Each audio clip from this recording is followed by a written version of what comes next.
नमस्कार, मैं हूं निर्भय और आप देख रहे हैं बलिया की बात। बलिया की बात में आज हम बात करेंगे कि भोजपुरी कैसे धीरे धीरे अश्लील होती गई।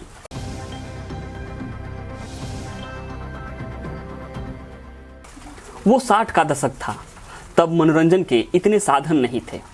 ले देकर दशहरा के समय दरभंगा और अयोध्या से आने वाली रामलीला मंडली का आसरा था।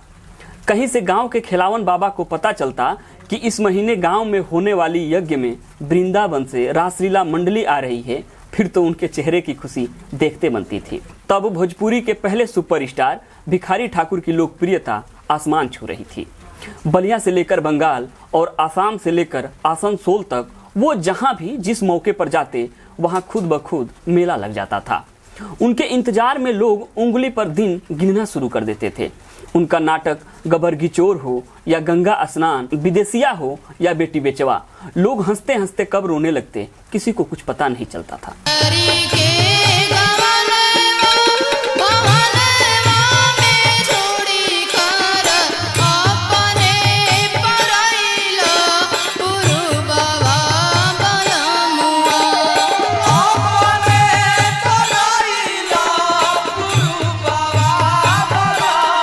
ये बच्चे बच्चे को जबानी याद था, क्योंकि इन नाटकों के गीत महज गीत नहीं थे।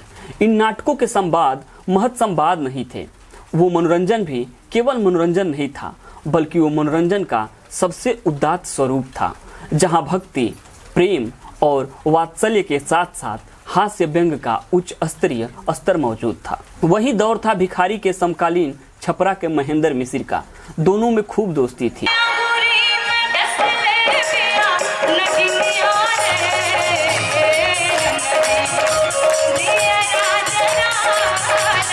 भला कौन पूर्विया होगा जिसे इतना याद न होगा, लेकिन साहेब भिखारी महेंद्र मिसिर के बाद एक झटके में जमाना बदला और हर जिले में ढोलक के साथ 20 जोड़ी झाल लेकर गवनई पार्टी वाले व्यास जी लोग आ गए थे। ये व्यास जी लोग मुटकी गायकी के व्यास कहे जाते थे। बिहार के गायत्री ठाकुर जब हवा में झाल लहरा के गाते, चलता डहरिया तेरा जाला पावले जोनियों से दूर बलमुआ के गाँव रे, जोनियों से दूर बलमुआ के गाँव रे, तो श्रोताओं के हाथ अपने आप जुड़ जाते थे, क्योंकि इस गीत में बलमुआ का मतलब उनके पतिदेव से नहीं बल्कि ईश्वर से था। इधर उनके जोड़ीदार बलिया यूपी के वीरेंद्र सिंह धुरान भी माथे पर पगड़ी बांध मूछों पर ताव देकर ललकारते तो 80 साल के बूढ़ों की बंद पड़ी धमनियों का रक्त संचरण अपने आप बढ़ जाता था। ये जोड़ी पूरे भोजपुरी जगत में प्रसिद्ध थी। इन दोनों के चाहने वालों की लिस्ट में टी सीरीज के मालिक गुलशन कुमार भी शामिल थे। धीरे धीरे समय बदला। 80 का दशक आया मुन्ना सिंह और नथुनी सिंह का। भला कौन होगा जिसे ये गाना याद न होगा। जब से सिपाही से भाईले हवलदार हो, नथुनिये पे गोली मारे, नथुनिये पे गोली मारे, सैया हमार हो, नथुनिये पे गोली मारे। उसी समय कुछ अच्छे गाने वाले हुए। बिहार में शारदा सिन्हा जी का गाना, पटना से बैदा बोलाएगा हो नजरा गईनी गुइया, पटना से बैदा बोलाएगा हो नजरा गईनी गुइया। उसी दौर में जब भरत शर्मा व्यास गाते थे, चोरी करी पप्पी चाहे खिचिया ठेला गाड़ी, हमके साड़ी रे चाही कबले फीची गवना के छाड़ी, हमके साड़ी चाहिए। फिर इन्हीं भरत शर्मा की उंगली थाम कर निकले कुछ और गायक, जिनमें हमारे बलिया की शान मदन राय, गोपाल राय, रविंदर राजू जैसे गायक हैं। काहे खिसियाइल बारू जान ले बुका हो, बोला हम सुगनी परा ले बुका हो, बोला हम सुगनी परा ले बुका हो। इसमें कोई शक नहीं है कि आज भी भरत शर्मा के साथ मदन राय, गोपाल राय, विष्णु ओझा भोजपुरी के सर्वकालिक लोकप्रिय गायक हैं। कोई स्टार बने या बिगड़े, न इनका महत्व कभी कम हुआ न ही होगा। आज भोजपुरी संगीत में जो कुछ भी सुंदर है इन्हीं जैसे गायकों की देन है। लेकिन आइए, इधर 90 का दशक बीत रहा था। उसी समय एकदम लीक से हटकर एक और गायक कम नेताजी आ गए। वो थे काशी हिंदू विश्वविद्यालय में बीपीएड की पढ़ाई कर रहे मनोज तिवारी मृदुल। दो शैली यहाँ से शुरू हो गई भोजपुरी में, एक भरत शर्मा व्यास वाली शैली, दूसरी थी मनोज तिवारी वाली शैली। शर्मा जी वाली शैली में अभी भी गायत्री ठाकुर और व्यास वाली शैली का प्रभाव था, लेकिन मनोज तिवारी ने लीक बदल दिया। कनवा में शोभे वाली, जूड़ा पे लगा के जाली, चाल चलेली मत वाली, बगल वाली जान मारेली। गायकी के इस नए अंदाज ने युवाओं को बीच धूम ही मचा दिया। धीरे धीरे इसमें स्टेज पर लेडीज डांसर के साथ नृत्य का तड़का भी दिया जाने लगा और ये क्रम लंबा चला। तब तक आंधी की तरह असम से आ गई कल्पना।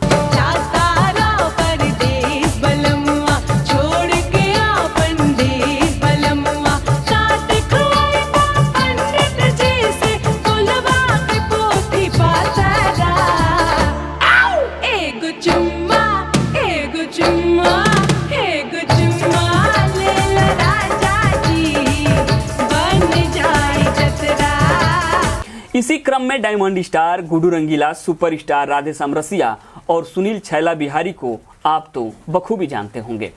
लेकिन आते हैं जिला गाजीपुर के दिनेश लाल यादव निरहुआ पर। बुढ़वा मलाई खाला, बुढ़िया खाले लपसी।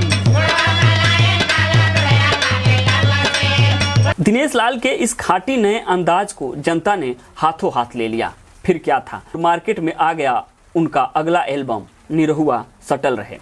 इस कैसेट के आते ही समूचे भोजपुरिया जगत में धूम मच गई। और हाल ये हुआ कि कुछ दिन पहले महज कुछ हजार लेकर घूम घूम कर बिरहा गाने वाले दिनेश लाल यादव रातों रात स्टार हो गए। ठीक उसी समय कुलाचे भरने लगा आरा जिला का एक और सीधा साधा गायक, जिसकी आवाज किसी निमोनिया के मरीज की आवाज की तरह लगती थी। आज दुनिया उसको पवन सिंह के नाम से भले जानती है, लेकिन पवन अपने शुरुआती के दिनों में सबसे मरीज किस्म के गायक हुआ करते थे। शायद ईश्वर की कृपा, कुछ ही सालों में पवन की आवाज में निखार और भाव आना शुरू हुआ और वो मार्केट में टी सीरीज से वीडियो सीडी लेकर आ गए। खा गई लो उठलाली, एकदम ऑर्केस्ट्रा अंदाज में। मूछों वाले दुबले पतले पवन सिंह एक्टिंग और डांस के नाम पर दाएं और बाएं हाथ को हिलाते हुए गाते। बाकी ऐसे केकरा छुए के मजाल बा, लेला पैसा पर बिका तीन कर गाल बा, लेला पैसा पर बिका तीन कर गाल बा। उधर समय बदला, निरहुआ स्टार होकर फिल्मों में चले गए। मनोज तिवारी स्टार हो चुके थे। एक के बाद एक उनकी फिल्में सुपर हिट हो रही थी। तब तक पवन सिंह फिर आ गए। चीला टॉप लागेलू, कमरिया कमरिया कमरिया करेला पालप, लॉलीपॉप लागेलू। जाहिद अख्तर के लिखे इस गीत ने मार्केट में धूम ही मचा दिया। सिर्फ राष्ट्रीय नहीं बल्कि अंतर्राष्ट्रीय स्तर पर भी ये आज भोजपुरी का सर्वाधिक लोकप्रिय गीत है। लेकिन ठीक इसी गीत से शुरुआत हुआ भोजपुरी संगीत का पवन सिंह युग उर्फ लॉलीपॉप युग, जो लगातार 5 साल तक अनवरत चलता रहा।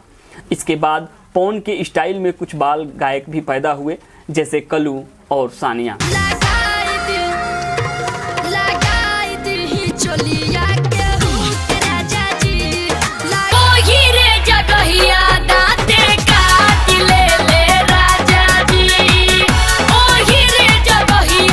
जिसका असर ये हुआ कि बड़े बड़े लोग अपने बेटे बेटी को पढ़ाई छुड़ाकर अश्लील गायक बनाने लगे। खेत बेच के एल्बम की शूटिंग होने लगी, क्योंकि लोग के दिलों में ये बात समा गई थी, एक बार बेटा चमक गया तो हम जीवन भर बैठ कर खाएंगे। इधर पवन के फिल्मों की तरह जाने के बाद कुछ ही सालों में आ गए खेसारी लाल यादव। एकदम देशी अंदाज, शादी विवाह में औरतों के गाए जाने वाले गीतों की धूम उन्हीं के अंदाज में, बस जरा अश्लीलता की छौंक और गवनई का तड़का। कौन ऐसा भोजपुरिया होगा जो इस गीत को नहीं सुना होगा। एकरा खातिर करब भौजी अपती के परब। सैया यार भगैले ना। कौन ऐसा रिक्शा, ठेला, जीप, बस, ट्रक वाला नहीं होगा जो खेसारी के गीतों से अपनी मेमोरी को फूल न कराया होगा। इधर कुछ सालों में फिर समय बदला है। मनोज तिवारी, निरहुआ, पवन सिंह के बाद खेसारी लाल यादव, राकेश मिश्रा, रितेश पांडे, कलुआ सब फिल्मी दुनिया के हीरो हो गए हैं। और इस ट्रेंड ने स्ट्रगल कर रहे भोजपुरिया गायकों के दिमाग में एक बात भर दिया है कि गायकी में हिट तो फिल्म में फिट।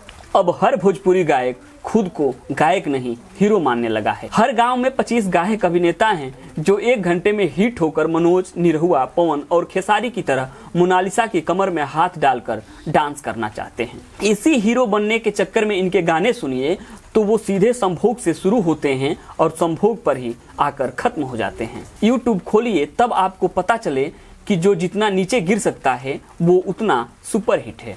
इसका बस एक ही कारण है, वो है व्यूज। आज भोजपुरी में सफलता का मानक मिलियन व्यूज बन गया है।